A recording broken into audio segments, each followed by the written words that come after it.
Unidad número 6. Habíamos visto ya todos los estudios que tenemos que realizar cuando hacemos una evaluación de un proyecto. Ya vimos el estudio de mercado, que es uno de los primeros, el estudio técnico, el estudio legal, ahora el estudio de localización, y ahora vamos a ver el estudio de la organización del proyecto. ¿Está? ¿Qué nos va a determinar este estudio? Bueno, obviamente lo que vamos a hacer con este estudio es definir cuál es la estructura organizacional que más acorde a lo que necesitamos para llevar a cabo el proyecto. ¿Está? O sea, qué estructura, qué organigrama vamos a crear, no solamente el organigrama, ¿no? todo lo que tiene que ver con la estructura, para que podamos cumplir con los objetivos del proyecto. Por lo tanto, para definir esa estructura, tenemos que tener en cuenta los conceptos que tenemos sobre la división del trabajo, la departamentalización, cuáles son las esferas de control y cómo se delegan las tareas. ¿Está? Una vez que nosotros tenemos definido bien estos 4 ítems, podemos comenzar a armar la estructura que mejor se adapte para poder cumplir los objetivos del proyecto. ¿Cuál es la tendencia actual? Bueno, obviamente que la estructura tenga que ser la mejor para cada proyecto en particular. ¿Está? Antes generalmente se usaba, bueno, estaba de moda la estructura funcional, usábamos la funcional. Estaba la proyectizada, usábamos la proyectizada. No, ahora vamos a definir la estructura que mejor se adapte a nuestro proyecto. ¿Está?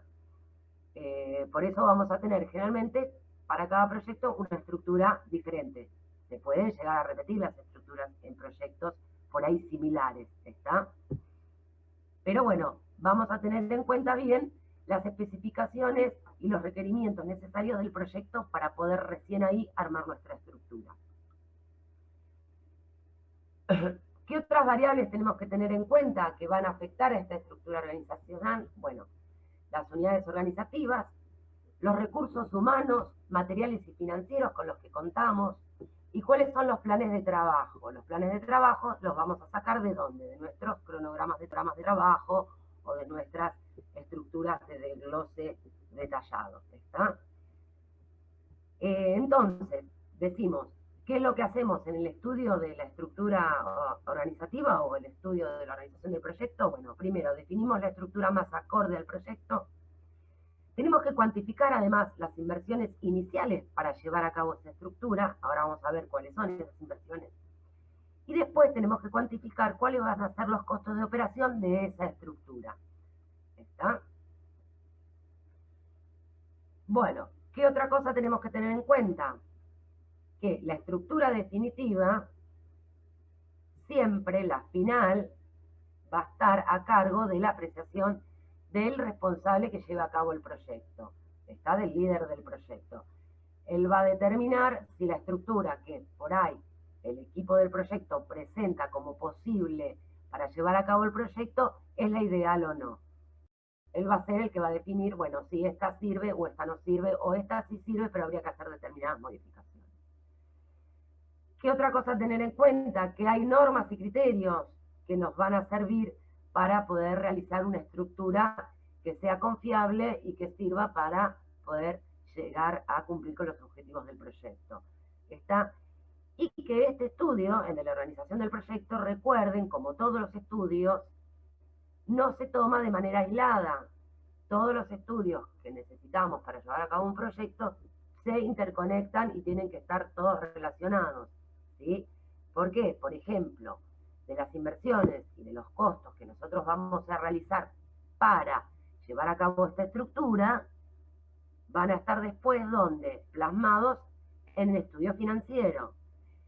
Tenemos que tener en cuenta, por ejemplo, el estudio legal, porque nosotros, para determinar los costos de la estructura, uno de los ítems que vamos a tener en cuenta son las remuneraciones. Bueno, vamos a tener que tener en cuenta qué remuneraciones tengo que pagar yo según los convenios colectivos de trabajo. O sea, eso lo voy a sacar del estudio legal. ¿Entienden por qué todos los estudios se conectan y están interrelacionados? ¿Estamos?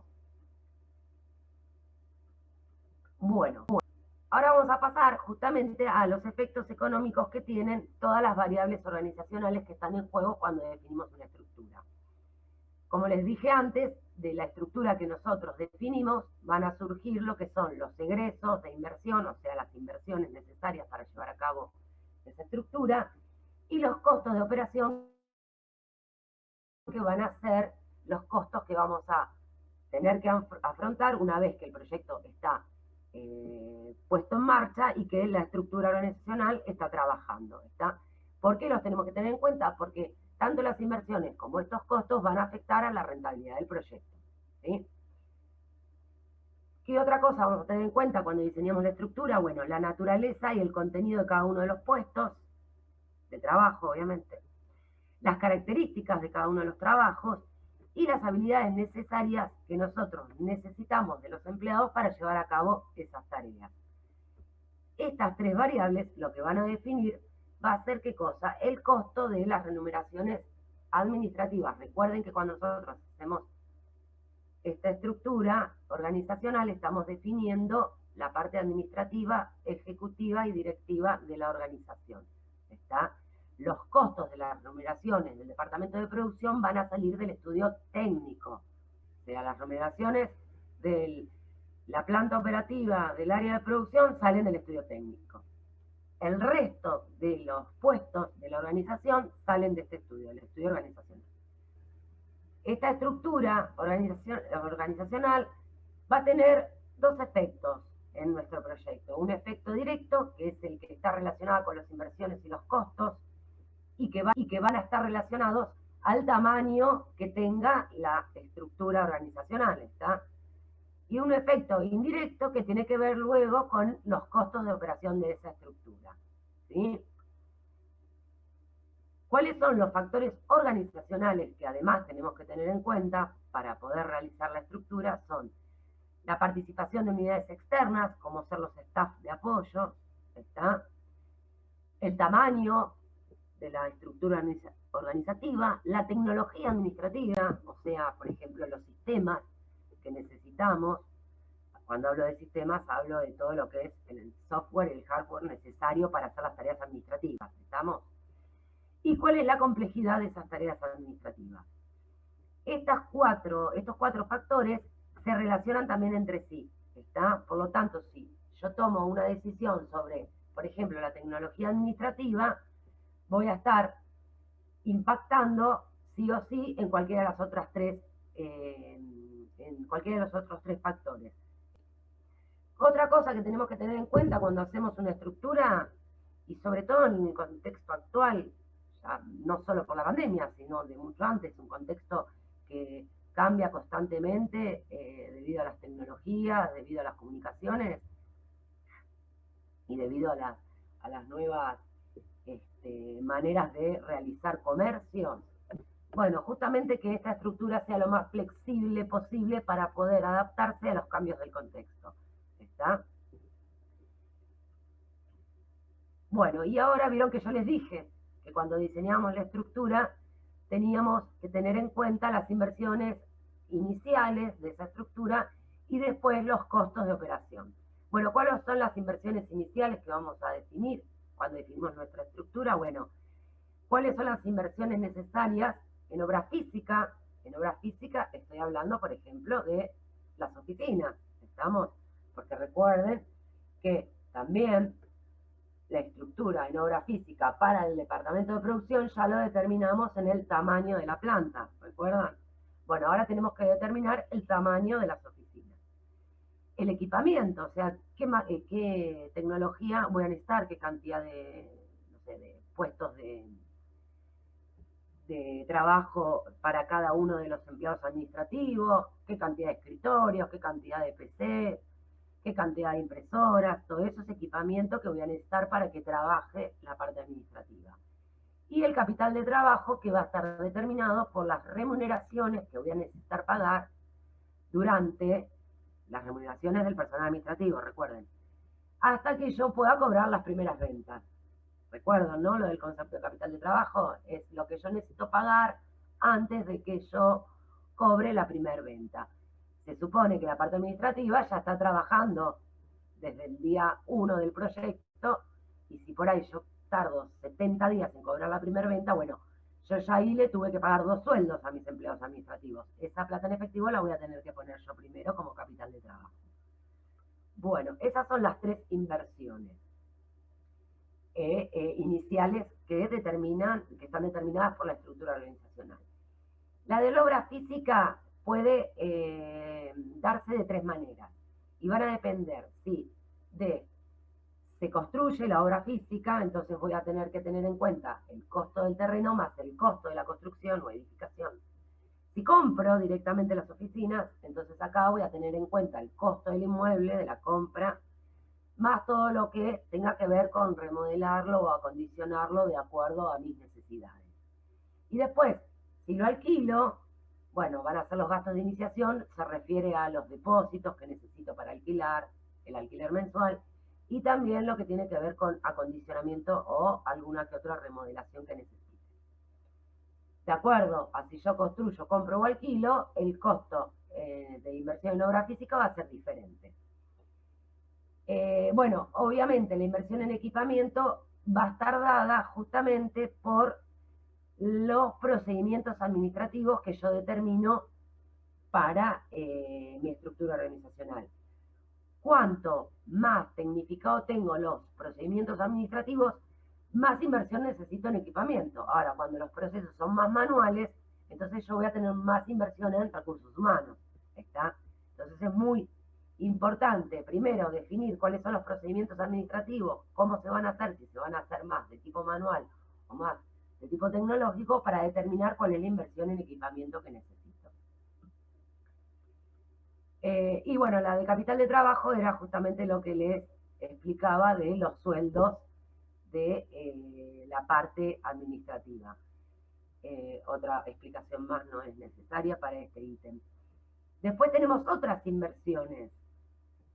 Por ejemplo, los vehículos para el personal ejecutivo, los gastos de organización y puesta en marcha que tenemos para las áreas administrativas, y los sistemas de comunicaciones y procesamiento de datos externos a los procesos administrativos. Cualquier otro tipo de sistema de comunicación o de procesamiento de datos necesario para llevar a cabo todo el trabajo de la organización, no solamente el área administrativa.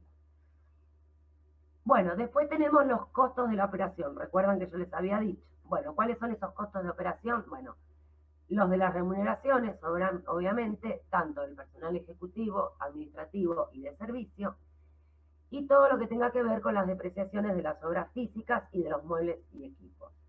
Si bien, recuerden que las depreciaciones no son una salida de efectivo, sí las vamos a tener en cuenta por el efecto tributario que tienen. ¿Está? Y acá vamos a repararnos en el ítem de remuneraciones. ¿Por qué es importante? Porque para determinar una remuneración, nosotros primero debemos investigar cuáles son los sueldos que hay en el mercado para los profesionales que nosotros necesitamos y cuál es la disponibilidad o escasez de esos recursos humanos. ¿Está? Porque en base a esos 2 ítems, yo voy a poder determinar cuánto debo pagarle a la gente que necesito que venga a trabajar a mi organización para que estén decididos a abandonar el puesto de trabajo que tienen y venir a mi organización. ¿Está? Si en el mercado para un auxiliar administrativo están pagando 18.000 pesos netos y yo ofrezco un sueldo de 15, evidentemente no van a venir. Entonces, por eso es necesario que yo sepa antes de ofrecer mi trabajo y de dotar a mi planta de administrativa, saber cuánto está cobrando la gente por ese mismo puesto, está en el mercado, y si hay disponibilidad o escasez de esos recursos, ¿está? Porque, ¿qué va a pasar? Cuanto más gente haya disponible, entonces yo sí puedo pagar ese mínimo que se está pagando en el mercado. Ahora, si hay escasez de esos recursos humanos, voy a tener que ofrecer un sueldo mejor al del mercado, ¿entienden? Recuerdan que uno de los factores que teníamos que tener en cuenta, que se interrelacionaba con otros 3, eran los sistemas y procedimientos administrativos. Porque de acuerdo a cómo yo establezco los procesos que voy a realizar en el área administrativa, va a ser como voy a tener que determinar la estructura de la organización. ¿Estamos? Si por ejemplo yo tengo procesos donde cada una de las operaciones que hace un auxiliar administrativo necesita la autorización de un supervisor, voy a necesitar determinada cantidad de supervisores en base a la cantidad de personales administrativos que tengo. Ahora, si yo le doy más autoridad al personal administrativo para que pueda realizar tareas sin la necesidad de tener que ser aprobadas todas por un supervisor, evidentemente voy a necesitar menos recursos, mi estructura va a ser menor, ¿está? Por eso vieron que todo se relaciona. ¿Por qué? Porque esto se tiene que ver justamente con las esferas de control y delegación de tareas, ¿está? ¿Cuándo, por ejemplo, voy a dar más autoridad a mis empleados? Cuando más capacitados y profesionales sean mis empleados. Por ejemplo, el contador de una sucursal puede realizar determinadas tareas en el sistema hasta determinados montos y salen automáticamente. No necesita autorización del gerente ni nada. Cuando exceden determinado monto, directamente el sistema le dispara la autorización al gerente y el gerente tiene que estar en línea porque tiene que automáticamente autorizar o no al contador la operación para que la operación avance. Entonces ahí, bueno, este sistema va a determinar la complejidad que tiene este proceso, va a determinar la complejidad que tiene el sistema del nivel de autorizaciones que necesita para que esté acorde al procedimiento que yo establecí y a las esferas de control que establecí en el procedimiento. En organización funcional, que como su nombre lo dice, se estructuran los departamentos por funciones. Acá si ven el slide de la presentación, está obviamente en la cabeza presidente o directorio, puede ser. Y tenemos el área de finanzas, de producción, de marketing, bueno, pueden haber bastante más áreas, por ejemplo, recursos humanos, compras, ventas. Y después, en cada área tenemos los empleados. Obviamente la jerarquía está muy bien establecida, ¿sí? Los agrupamientos se hacen por actividad, ¿ven? La actividad de finanzas, de producción, de marketing. Y cada una de las áreas trabaja de manera independiente. Luego aparece la organización proyectizada. Se trabaja por proyectos. Ahora, además de trabajar por funciones, se trabaja por proyectos. Si la organización trabaja por proyectos, utiliza este tipo de estructura organizacional. ¿Y cómo trabaja? Bueno, dice que es como suborganizaciones que están coordinadas todas por el presidente o directorio general. Cada proyecto responde a un objetivo de la gerencia general.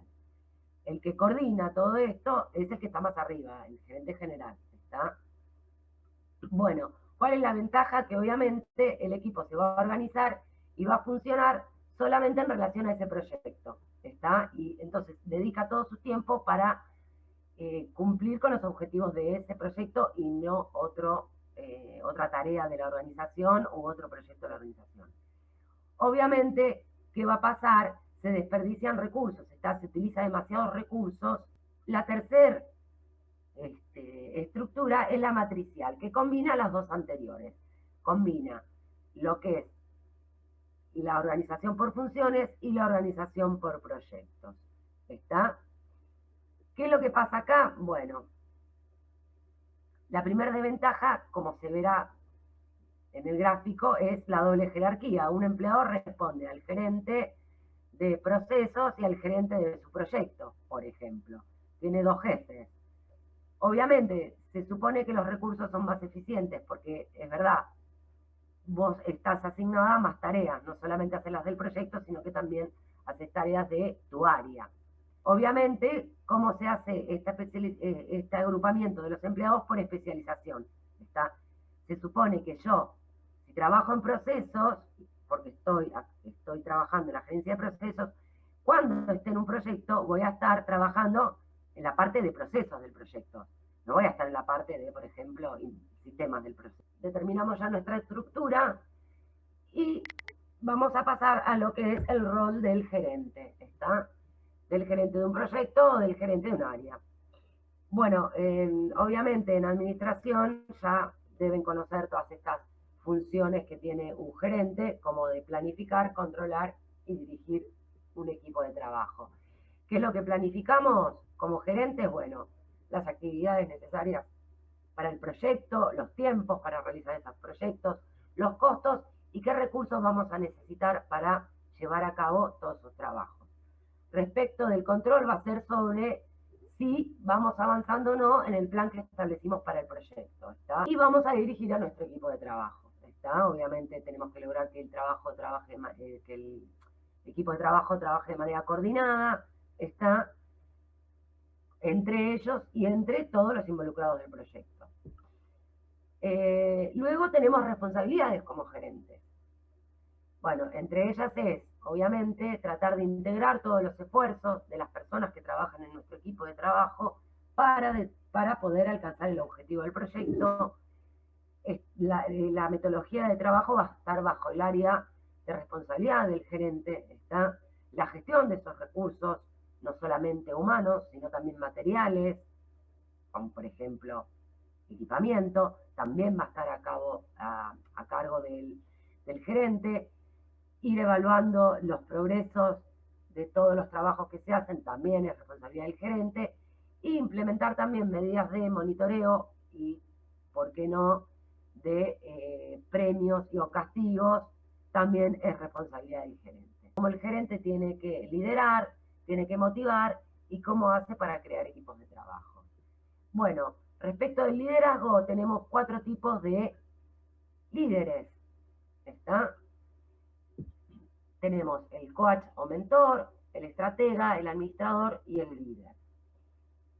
¿Cómo interpretamos este eje de coordenadas? Bueno, los gerentes que miran hacia el futuro y hacia la gente, o sea, que se centran en el futuro de la organización y en la gente cuando toman decisiones, son los que determinamos coach mentor. ¿Por qué? Porque lo que tienen más en cuenta hacia sus empleados es que ellos aprendan y evalúan ese aprendizaje.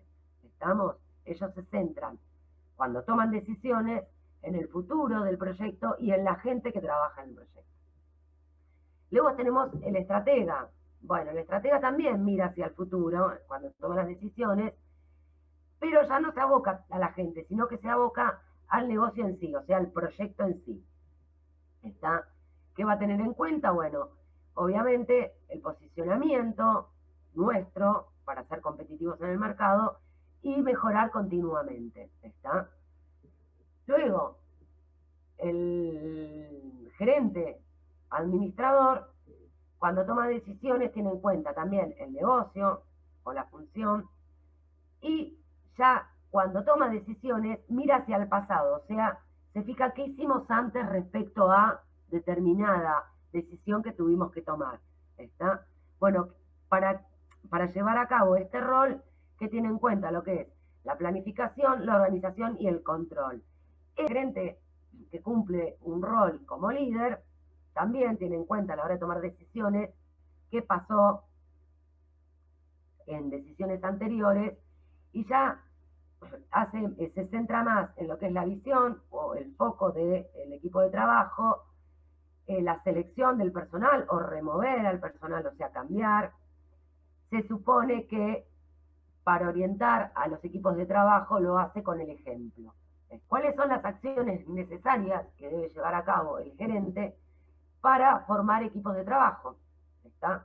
Bueno, primero que el equipo sea lo más tangible posible. ¿En qué sentido? Bueno, nosotros formamos un equipo de trabajo. Somos estos 10 empleados. Cada uno, por ejemplo, si estamos en una organización matricial, ¿qué va a pasar? Yo voy a trabajar, que es el ejemplo que yo les di del banco, yo voy a trabajar en mi área, en la organización de procesos, pero estoy trabajando para el proyecto, ¿sí? Entonces, mis otros compañeros del proyecto van a estar otro en sistemas, otro en, no sé, en producción, otro en ventas, ¿sí?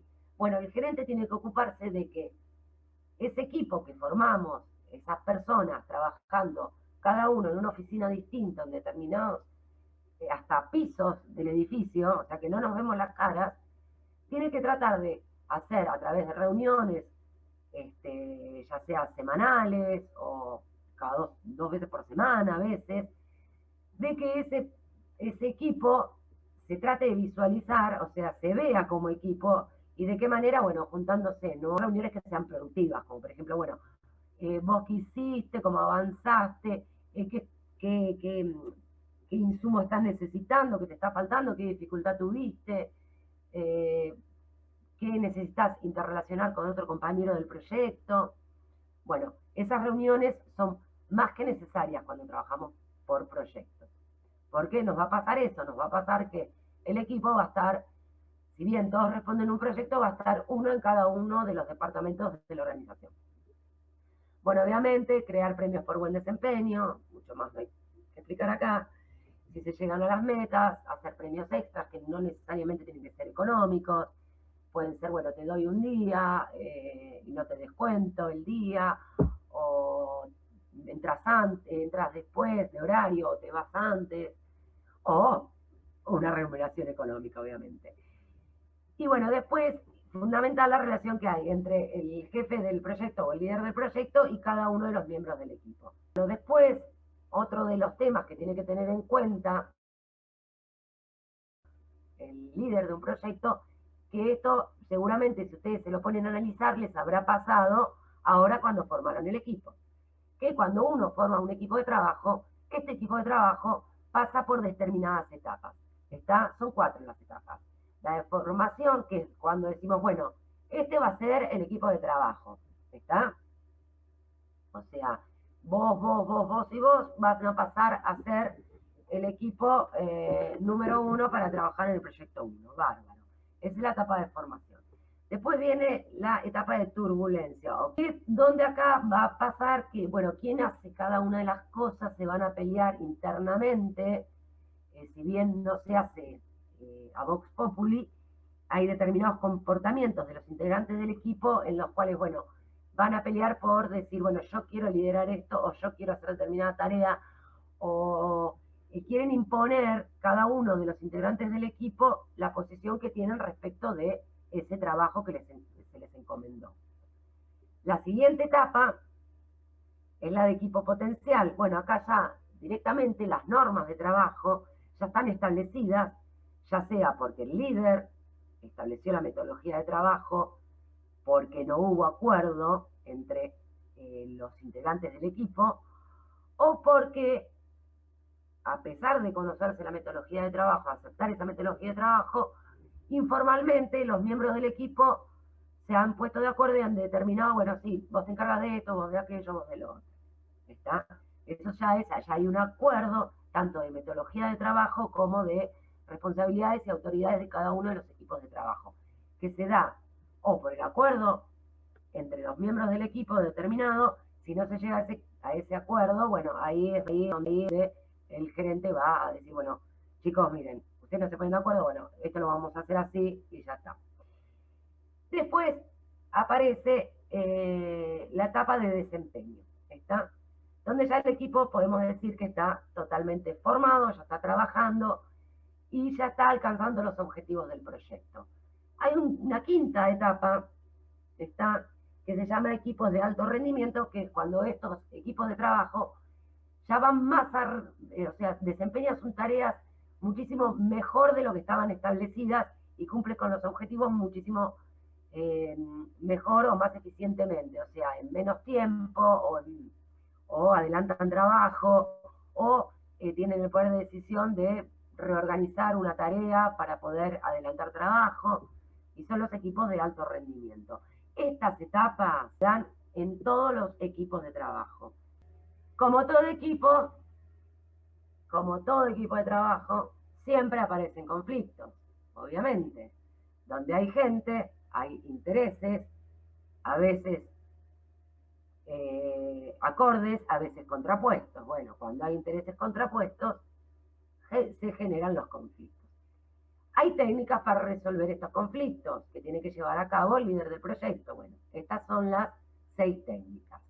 La de apartarse o eludir es directamente retirarse de ese conflicto, que puede ser que ya está sucediendo o puede ser un conflicto potencial, y no hacerse cargo del conflicto. ¿Qué va a pasar en esto? Bueno, cuando estalle, va a ser mella, va a terminar perjudicando al desarrollo del trabajo del equipo y va a terminar perjudicando al avance del proyecto. Esta no es una de las técnicas más recomendables.